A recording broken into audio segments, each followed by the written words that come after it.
Hi students, this is Mr. Metelsky, and this video will be covering how to find the slope-intercept form of an equation when you are given both the slope and the intercept. So if you take a look at the information we have the slope, m is negative 2/3, and we also have a point 0, 4.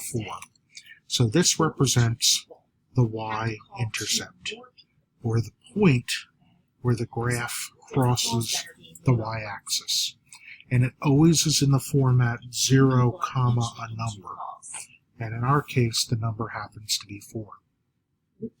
So we have a slope of negative 2/3, and we have a y-intercept, which we use the letter b, a y-intercept of 4. So now we have two parts that will go into our slope-intercept form. And we need to remember that slope-intercept form is y equals mx plus b. So we are just going to substitute the values in where they belong. So the m, this negative 2/3, will go right here. And the b, which is 4, will go right here.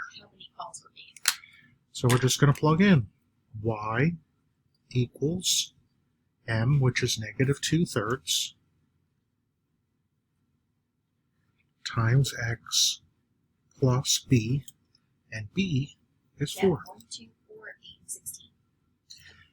There we go.